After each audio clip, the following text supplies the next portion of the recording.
Hello আমার ভালোবাসার মিষ্টি বন্ধুরা, আজকে যে গল্পটা বলতে যাচ্ছি তা আমার মাসি ও মার সাথে ঘটে যাওয়া আমার একটি ঘটনা। আমি জানি এমন ঘটনা পৃথিবীতে অনেক ঘটে থাকে, কিন্তু কেউ কাউকে বলে না, তবুও আমি বলবো, তাই ধৈর্য সহকারে গল্পটি শেষ পর্যন্ত শুনতে থাকুন। আমি গ্যারান্টি দিয়ে বলতে পারি, সম্পূর্ণ গল্পটি শুনলে তোমাদের পানি বের হবে আর নিজেকে হালকা করতে মন চাইবে। চলুন মূল গল্পে যাওয়া যাক বন্ধুরা। আমার নাম সোহেল, বয়স 2-4 বছর, লেখাপড়া প্রায় শেষের দিকে। আমাদের ছোট পরিবার, আমি, আমার বাবা আর মা। বাবা বাইরে চাকরি করে 5 দিনের ছুটিতে বছরে একবার বাড়িতে আসে। আমার মা মল্লিকা, বয়স 3-8, লম্বা 5 ফুট 6 ইঞ্চি তো হবেই, পুরোদস্তুর গৃহিণী। মা আমাকে খুব ভালোবাসে, পাশাপাশি বিশ্বাসও করে, তবে কিছু ব্যাপারে আমাকে অতিরিক্ত শাসন করে। যদিও ভালোবাসে বেশি আমি মাকে, তবুও একটু বেশি ভয় পায় মার। অবসর সময় কাটে পাশের বাড়ির রীতা মাসির সাথে। উনারা আজ প্রায় 10 বছর ধরে আমাদের পাশে আছেন। মাসির ব্যাপারে পরে বলছি, তার আগে বাড়িটার বর্ণনা দিই। আমাদের আর মাসির বাড়ি পাশাপাশি, বাইরে থেকে মনে হয় এক পাঁচিলের ভেতর দুটো বাড়ি। আমাদের বাড়ির দক্ষিণে একটা পাঁচিল, তার ওপারে মাসিদের বাড়ি। আমার ঘর একেবারে উত্তরে। আমার আর মার ঘরের মাঝে একটা বাথরুম, যদিও আমাদের বাইরে একটা কল আছে। রান্নাঘরও বাইরে, দুটো ঘরের 3 পাশে পাঁচিল আর মাঝে একটা গলির সামনে উঠোন। বাড়ির মধ্যবর্তী দেয়ালে একটা গেট আছে, যেটা দিয়ে আমরা একে অপরের বাড়িতে যাই। এবার মাসির কথায় আসি। আগেই বলেছি উনার নাম রীতা, মার সময়সী। উনার একটাই মেয়ে, যার বিয়ে হলো 2 বছর হলো, আর থাকে মুম্বাইতে স্বামীর সাথে। মেসো থাকে বাইরে। মাসি পুরো একা, সেজন্যই মার সাথে তার ভালো বন্ধুত্ব। মাসি আমাকে মার মতোই ভালোবাসে, তবে আমি কখনোই তাকে মা কিংবা মাসির চোখে দেখিনি। প্রথম যখন গল্প পড়েছিলাম, সেটি ছিল মাসির গল্প, যে গল্পে মাসিটার বর্ণনার সাথে রীতা মাসির বেশ মিল ছিল। সেই থেকে শুরু, মাসিকে ভেবে কল্পনার একটা জগৎ তৈরি করলাম। এমনিতেই আমার মাঝ বয়সী নারীদের প্রতি বেশ ইচ্ছা ছিল, তার উপর মাসির অগোছালো আঁচল আমার অবস্থা খারাপ করে দিত। মাসির গলার আওয়াজ শুনলেই আমার বুক কাঁপতে থাকে। আমি অনেক দিন ধরে ভাবছিলাম, যদি মাসিকে কল্পনার জগৎ ছেড়ে একা পাওয়া যেত। যাই হোক, গত বছর শহর থেকে খবর এলো, আমার মার এক মাস্তুত দিদির মেয়ের বিয়ে। আমাদেরকে নিমন্ত্রণ করা হলো, কিন্তু আমার তখন পরীক্ষা চলছিল। এখনও 2টো পরীক্ষা বাকি। তো ঠিক হলো মা যাবে, আমি থাকব। মা না আসা পর্যন্ত মাসি আমাদের বাড়িতেই থাকবে, আমার দেখাশোনার জন্য। মাত্র 1 সপ্তাহের ব্যাপার। তো মা চলে গেল আর আমিও রেডি হতে লাগলাম আমার মিশন কমপ্লিট করার জন্য। প্রথম 2 দিন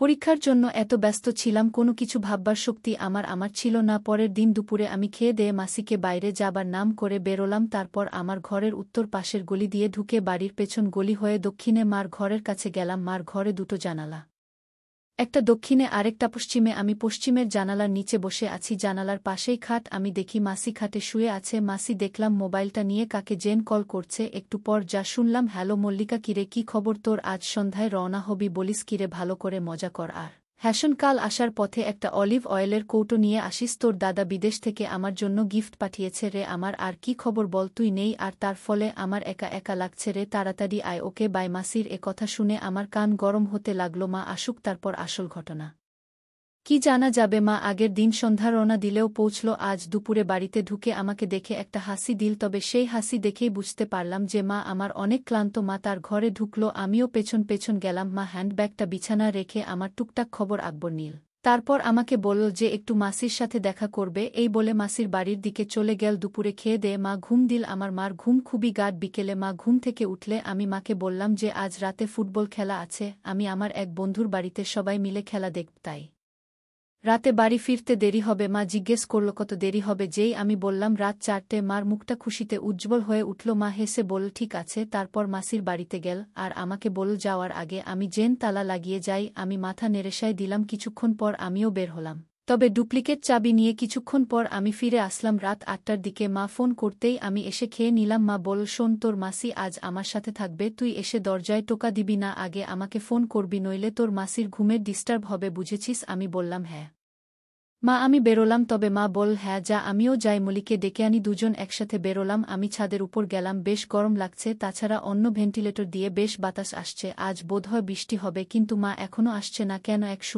1:00টা বাজে প্রায়। এমন সময় আকাশে বিদ্যুৎ চমকাতে লাগলো। ভেন্টিলেটর দিয়ে বেশ বাতাস আসছে, যাক ভালোই হলো, গরমে কষ্ট করতে হবে না। তবে এসব যখন ভাবছি তখনই গেট খোলার আওয়াজ পেলাম। মা আর মাসি আসছে। দরজা খুলে প্রথমে মা, তারপর মাসি ঢুকল। মা আর মাসি ঘরে ঢুকে দুজন দুপাশের জানালাটা লাগিয়ে দিল। বাইরে বৃষ্টি হচ্ছে খুব। মা বিছানা থেকে চাদরটা নামিয়ে একটা পুরানো চাদর বিছিয়ে দিল। মা বল, হ্যারে দেখতো বারান্দার গেটে তালা লাগিয়েছে কিনা। মাসি বাইরে গেল, মাসি আবার ফিরে এলো ঘরে। হ্যারে লাগানো আছে। মা এতক্ষণ কি যেন করছিল পেছন থেকে আমি ঠিক দেখতে পারছিলাম না, এবার ঘুরে দাঁড়াতেই বুঝলাম কপালে একটা সিঁদুরের টিপ ও নাকে একটা নাকচাবি লাগিয়েছে মাসি।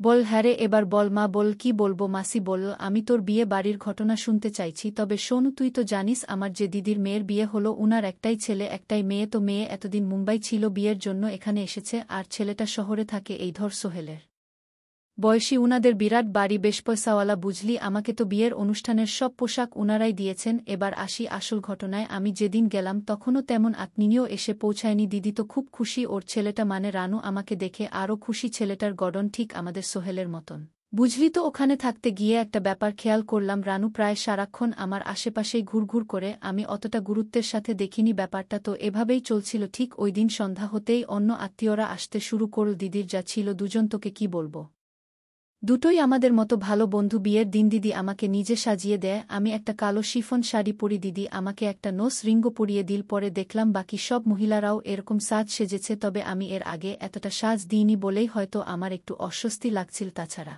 অনেকেই আমাকে দেখছিল, এমনকি মহিলারাও আমার দিকে তাকাচ্ছিল। তো একসময় আমি মানিয়ে নিলাম। হঠাৎ দিদি এসে বল, দেখতো রানু কোথায়, ওকে পেলে বলবি। আমি ডাকছি। আমি রানুকে খুঁজতে লাগলাম সারা বাড়ি, কোথাও না পেয়ে গেলাম ছাদে। ওকে যেই ডাকবো তখনই খেয়াল করলাম ও ফোনে কার সাথে যেন কথা বলছে। আমি ভাবলাম কথা শেষ হলেই ডাক দেব, তাই দাঁড়িয়ে রইলাম। হঠাৎ শুনে ও বলছে, মার কেমন এক বোন হয়, আজ কালো শাড়ি পরে বেড়াচ্ছে। আরও কিছু কথা বলল। ওর কথা শুনেই আমি বুঝে ফেললাম ও কার কথা বলছে। আমি এমন একটা ভাব করলাম যেন এইমাত্র এসেছি। রানু, তোকে দিদি ডাকছে। রানু কিছু না বলে আমার দিকে একবার তাকিয়ে চলে গেল। আমি একলা ছাদে দাঁড়িয়ে ওর কথাগুলো ভাবতে লাগলাম। মাসি বল, কি মা।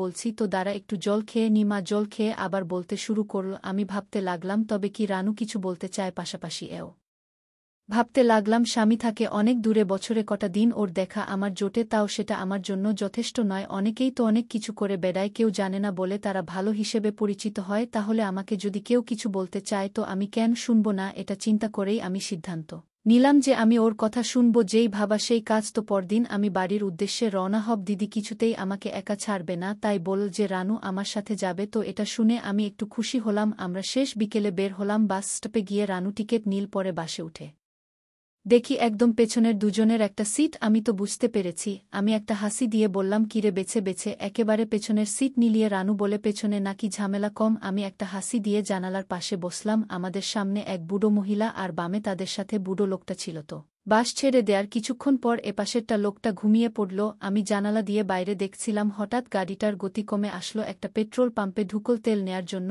আমি বাস থেকে নামলাম বাথরুমে যাব বলে। তখন সন্ধে প্রায়। এরপর আমি আবার ফিরে এলাম বাসে।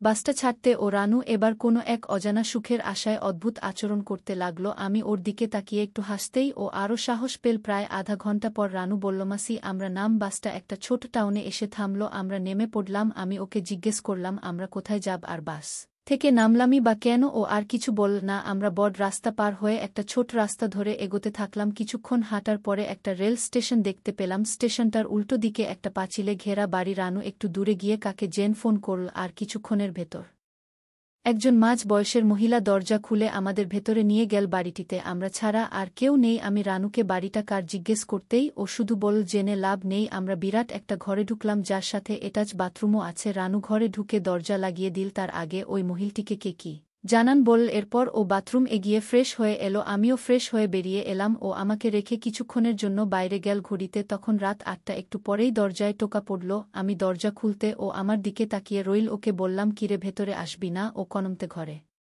ঢুকল। আমি দরজাটা লাগিয়ে ওর দিকে ঘুরতেই দেখি ও আমার দিকেই তাকিয়ে আছে। তারপর আমরা কল্পনার জগতে হারিয়ে গেলাম। যখন বাস্তব জগতে ফিরলাম তখন সকাল হয়ে গেছে। এরপর আমি আজ সকালে চলে এলাম। প্রায় ঘণ্টাখানিক পর আমি ছাদ থেকে নেমে আমার ঘর দিয়ে বেরিয়ে মাকে ফোন করলাম যে আমি আসছি গেট খুলতে। আমি এমন একটা ভাব করলাম যেন ঘুমে কাতর। মা গেট খুলে দিতেই আমি সোজা আমার ঘরে গিয়ে শুয়ে পড়লাম। পরদিন আমি একটু দেরি করেই ঘুম থেকে উঠলাম। উঠে ফ্রেশ হয়ে রান্নাঘরে গেলাম। দেখি মা রান্না করছে। মা আমাকে দেখে একটা হাসি দিয়ে জিজ্ঞেস করল, কি খাবো। আমার কেন জানি কিছু খেতে ইচ্ছে করছিল না। ভাবলাম একেবারে দুপুরে খেয়ে নেব। মাকে বলতে মাও কিছু বলল না। মাসির কথা জিজ্ঞেস করতেই মা বলল, মাসি তার মেয়ের কাছে যাওয়ার জন্য সকালে বেরিয়ে গেছে। এভাবে সাদা মাটা ভাবে কেটে গেল পরের সপ্তাহ তবে মা যে বেশ কষ্টে আছে তা বোঝা যাচ্ছে আগে মাসি থাকায় সময়টা বেশ কেটে যেত মাছি যাওয়ার ঠিক ৬ দিনের মাথায় মা বেশ তাড়াহুড়ো করতে লাগল রান্নাবান্না নিয়ে সকাল হতে বেশ ব্যস্ত হয়ে পড়ল আমি মাকে জিজ্ঞেস করলাম এত আয়োজন কেন মা জানল তার মাস্তুত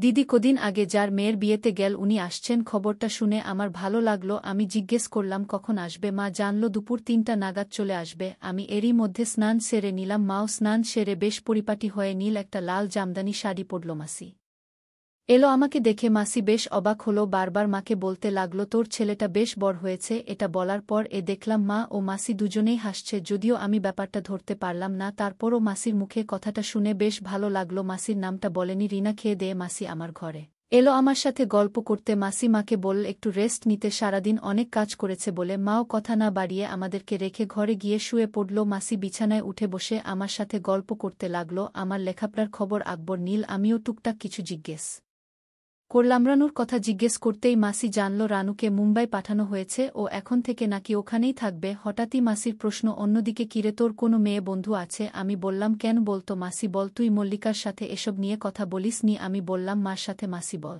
হ্যাঁ কেন মাকে এসব বলা যায় না বুঝি রানু তো আমার সাথে এসব বিষয়ে খুবই ফ্রি তোর মাকে কি তুই ভয় পাস নাকি আমি বললাম তা কিছুটা পাই মাসি বলল আমাকে বন্ধুর মতো কথা বলতে পারিস ভয় আর কিছু নেই বলো না তোর বন্ধু আছে কিনা আমি বললাম না নেই মাসি বলল ও আচ্ছা ভালো তা কাউকে মনে মনে পছন্দ করিস নাকি আমি বললাম না তেমন কোনো পছন্দ নেই মাসি বল কি যে বলিসানা তোর মতো একটা ছেলের বন্ধু নেই এটা কোনো কথা মাসি বল তা কেমন বন্ধু তোর পছন্দ আমি বললাম এই ধরো আমার চেয়ে বয়সে বড় মেয়েদেরকেই আমার বেশি পছন্দ মাসি বল তোদের বয়সী ছেলেদের এই এক সমস্যা শুধু রানুরও একই অবস্থা এখন দেখি তোরও কে জানে কখন হয়তো বলে বসবি মাসি তোমাকেই আমার ভালো লাগে আমি বললাম সে তো কবে থেকেই মাসি বল বলিস কি তা কবে থেকে আমাকে তোর ভালো লাগে আমি একটু সাহস নিয়ে বললাম মার মুখে যেদিন তোমার অসাধারণ গুণের কথা শুনলাম সেদিন থেকে আমার কথাটা শুনে মাসি একটা হাসি দিয়ে বলল তোর যেখানে রাগ হওয়ার কথা সেখানে তুই খুশি হয়েছিস কেন বলতো আমি বললাম বারে পৃথিবীতে কজন মা পারে ছেলেকে এভাবে ভালোবাসতে তোমার এই গুণটাই আমাকে ভালো লেগেছে মাসি বল একটা প্রশ্ন করি আমি বললাম আমি জানি তুমি কি প্রশ্ন করবে তোমাকে আমি একটা মুভি দেব ওখানেই তুমি উত্তর পেয়ে যাবে যে কিভাবে আমি এ ব্যাপারগুলো জানলাম মাসি বল আমার আরেকটা প্রশ্ন ছিল রে আমি বললাম বলো না মাসি তুই কি তোর মাকে ভালোবাসিস বুঝতেই পারছিস আমি কি বলতে চাইছি আমি বললাম তোমার তব্যটা কি শুনি মাসি বল আমি মনে করি তোদের দুজনের মধ্যে বন্ধুত্ব হওয়া উচিত আমি আর রানু বেশ ভালো বন্ধু হয়েছি তাছাড়া তোর মার পক্ষে তোর বাবাকে সারাদিন কাটানো বেশ কষ্টকর তোর নিজের ব্যাপারটা দেখ এরপর মাসি আমাকে যা বলল তাতে বেশ অবাক হলাম বন্ধুরা মাসি আমাকে কি বল পরের পর্বে বলবো বন্ধুরা আজকের মতো এখানেই শেষ করলাম দেখা হবে পরের ভিডিওতে সবাই ভালো থাকুন ধন্যবাদ।